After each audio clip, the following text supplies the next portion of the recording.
ಜನನಾಯಕನ್ ವಿನೋದ್ ಅವರು ಡೈರೆಕ್ಟ್ ಮಾಡಿರುವ ಸಿನಿಮಾ ಇದು. ತಮಿಳುನಾಡಿನ ಹಾಲಿ ಮುಖ್ಯಮಂತ್ರಿಗಳಿಗಿರುವ ದಳಪತಿ ವಿಜಯ ಅವರ ಕೊನೆಯ ಸಿನಿಮಾನೂ ಕೂಡ ಹೌದು. ಈ ಸಿನಿಮಾ ಜನವರಿ 9ಕ್ಕೆ ರಿಲೀಸ್ ಆಗಲು ಸಿದ್ಧವಾಗಿತ್ತು. ಬಟ್ ಸೆನ್ಸಾರ್ ಬೋರ್ಡ್ ಇಂದ ಆದಂತಹ ಗೊಂದಲಗಳಿಂದ ಇದರ ರಿಲೀಸ್ 7 ತಿಂಗಳು ಡಿಲೇ ಆಗಿದೆ. ಅವರು ಎಲೆಕ್ಷನ್ ನಲ್ಲಿ ಜಯಿಸಿ ಮುಖ್ಯಮಂತ್ರಿಗಳು ಆದ್ಮೇಲೆನೆ ಸಿನಿಮಾ ಬರಬೇಕು ಅನ್ನೋದನ್ನ ದೇವ್ರೆ ಡಿಸೈಡ್ ಮಾಡಿದ್ದ ಅನಿಸುತ್ತೆ. ಅದಕ್ಕೆ ಇವಾಗ ರಿಲೀಸ್ ಆಗಿದೆ. ಈ ಸಿನಿಮಾ ನೋಡಿದ ನಮಗೆ ಏನೇನು ಇಷ್ಟ ಆಯ್ತು, ಏನೇನು ಕಷ್ಟ ಆಯ್ತು ಎಲ್ಲವನ್ನು ಈ ರಿವ್ಯೂನಲ್ಲಿ ಹೇಳುತ್ತೀನಿ, ಬನ್ನಿ ನೋಡಿಕೊಂಡು ಬರೋಣ. ಇಲ್ಲಿ ನಮ್ಮ ಮುಖ್ಯ ಪಾತ್ರದ ಹೆಸರು ದಳಪತಿ ವಿಟ್ರಕೊಂಡನ್. ಇವನಿಗೆ ಇರೋದು ಒಂದೇ ಆಸೆ, ತನ್ನ ಮಗಳಾದ ವಿಜಿ ಒಳ್ಳೆ ಟ್ರೈನಿಂಗ್ ಪಡ್ಕೊಂಡು ಮಿಲಿಟರಿಗೆ ಸೇರ್ಬೇಕು ಅಂತ. ವಿಜಿ ಚಿಕ್ಕವಳಿದ್ದಾಗ ನಡೆದ ಒಂದು ಘಟನೆಯಿಂದ ಇನ್ನೂ ಅವಳು ಕಂಪ್ಲೀಟ್ ಆಗಿ ಅದರಿಂದ ಆಚೆ ಬಂದಿರಲ್ಲ. ಅವನ ಮಗಳನ್ನ ಹೇಗೆ ಮೋಟಿವೇಟ್ ಮಾಡಿದ ಈ ಜರ್ನಿಯಲ್ಲಿ ಅವನ ಹಳೆಯ ಶತ್ರುಗಳು ಎಂಟ್ರಿ ಕೊಟ್ಟಾಗ ಏನೆಲ್ಲ ಚೇಂಜಸ್ ಆದವು ಅನ್ನೋದೇ ಈ ಮೂವಿಯ ಪ್ಲಾಟ್. ಇಲ್ಲಿ ನನಗೆ ಮೊದಲು ಕಿಕ್ ಕೊಟ್ಟಿದ್ದು ಅಂದ್ರೆ ವಿಜಯ್ ಅವರ ಪ್ರೆಸೆನ್ಸ್ನ ಬಳಸಿಕೊಂಡಿರುವ ರೀತಿ. ಒಳ್ಳೆ ಆಕ್ಟಿಂಗ್ ಮಾಡುವುದರ ಜೊತೆಗೆ ಅವರೇ ಒಳ್ಳೆ ಸ್ವಾಗ್ ಇದೆ. ಎಲ್ಲ ಎಲಿಮೆಂಟ್ಸ್ನ ಚೆನ್ನಾಗಿ ಉಪಯೋಗಿಸಿಕೊಂಡರೆ. ವಿಜಯ್ ಅವರ ಫ್ಯಾನ್ಸ್ ಏನನ್ನ ಕೇಳುತ್ತಾರೆ, ವಿಜಯ್ ಅವರ ಸ್ಟ್ರೀಮ್ಸ್ ಏನು, ಹೀಗೆ ಹಲವು ಫ್ಯಾಕ್ಟರ್ಸ್ನ ವಿನೋದ್ ಅವರು ಚೆನ್ನಾಗಿ ಅರ್ಥ ಮಾಡಿಕೊಂಡು ಎಲಿಮೆಂಟ್ಸ್ನ ಫ್ಯಾನ್ಸ್ಗೆ ಗೋಸ್ಕರ ಬಳಸಿಕೊಂಡರೆ. ದಳಪತಿ ಕಚೇರಿ ಹಾಡಲ್ಲಿ ಅಂತೂ ಫುಲ್ ಎನರ್ಜಿ ಕೊಟ್ಟು ಮಾಡಿದರೆ ತುಂಬಾ ಚೆನ್ನಾಗಿತ್ತು. ಅಂಡ್ ಈ ಸಾಂಗ್ ಸಿನಿಮಾದ ದೊಡ್ಡ ಹೈಲೈಟ್ ಕೂಡ ಹೌದು. ಇಲ್ಲಿ ವಿಜಯ್ ಅವರು ಅರ್ಧ ಸಿನಿಮಾನ ಕ್ಯಾರಿ ಮಾಡುತ್ತಿದ್ರೆ ಇನ್ನು ಉಳಿದ ಪ್ರಟ್ಸಗಳಲ್ಲಿ ಬೆಂಕಿ ಹಚ್ಚಿರೋ ಅನಿರುದ್ಧ್ ಅವರ ಬ್ಯಾಕ್ಗ್ರೌಂಡ್ ಸ್ಕೋರ್.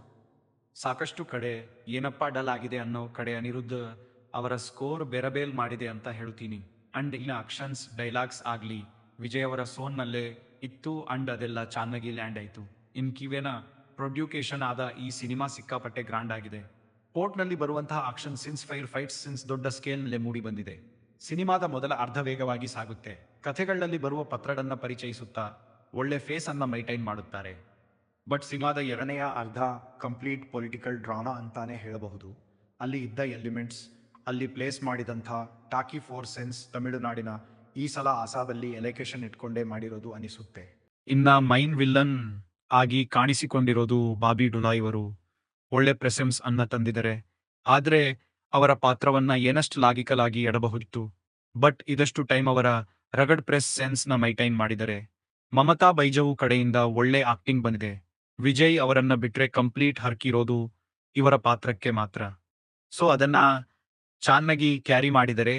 ಇನ್ನು ಇಲ್ಲಿ ಏನೇನು ಬ್ಯಾಟರ್ ಆಗಬಹುದಿತ್ತು ಅಂತ ನೋಡೋದಾದ್ರೆ ಇಲ್ಲಿನ ಸೂಪರ್ ಫಿಸಿಯಾನ್ ರೈಟಿಂಗ್, ಇಲ್ಲಿನ ಕಥೆ ಹೊಸದಲ್ಲ, ಇಲ್ಲಿ ಹೇಳಿರುವ ರೀತಿ ಕೂಡ ಹೊಸದಲ್ಲ. ನಾವು ಈ ಹಿಂದೆ ಎಷ್ಟೋ ಸಾರಿ ನೋಡಿರುವ ವಿಜಯ್ ಅವರ ಮತ್ತು ಪೂಜಾ ಹೆಗ್ಡೆ ಅವರ ಪೇರಿಂಗ್. ಪೂಜಾ ಹೆಗ್ಡೆ ಅವರನ್ನ ಬರೀ ಸಾಂಗ್ಸ್, ಹೀರೋಗೆ ಎಲಿವೇಶನ್ ಕೊಡೋದಕ್ಕೆ ಬಳಸಿಕೊಂಡಿರುವ ರೀತಿ ಇದೆ. ಅಲ್ಲಿ ಒಳ್ಳೆ ರೋಲ್ ಅಂತ ಇಲ್ಲ. ಇಡೀ ಸಿನಿಮಾದಲ್ಲಿ ಹೊಸತನದ ಕೊರತೆ ಕಾಣಿಸುತ್ತಾ ಇತ್ತು. ವಿಜಯ್ ಅವರ ಅಭಿಮಾನಿ ನೀವುಗಿದ್ರೆ, ಅವರ ಪ್ರೆಸೆನ್ಸ್ನ ಎಂಜಾಯ್ ಮಾಡುವರು ನೀವು ಆಗಿದ್ರೆ ಈ ಸಿನಿಮಾ ನಿಮಗೆ ಇಷ್ಟ ಆಗಬಹುದು. ಈ ಸಿನಿಮಾ ಒಂದು ಡಿಸೆಂಟ್ ವಾಚ್. ತುಂಬಾ ದೊಡ್ಡ ನಿರೀಕ್ಷೆಗಳನ್ನು ಇಟ್ಟುಕೊಳ್ಳೋದಕ್ಕಿಂತ ಒಂದು ಕಮರ್ಷಿಯಲ್ ಟನ್ ಪ್ಲೇಟ್ ಸಿನಿಮಾ ಅಂದುಕೊಂಡು ಹೋಗೋದು ಒಳ್ಳೆಯದು. ಇದಾಗಿತ್ತು ಜನನಾಯಕನ್ ಸಿನಿಮಾದ ರಿವ್ಯೂ. ನೀವು ಆಲ್ರೆಡಿ ಸಿನಿಮಾ ನೋಡಿದ್ರೆ ಹೇಗಿತ್ತು ಅಂತ ಕಾಮೆಂಟ್ ಮಾಡಿ.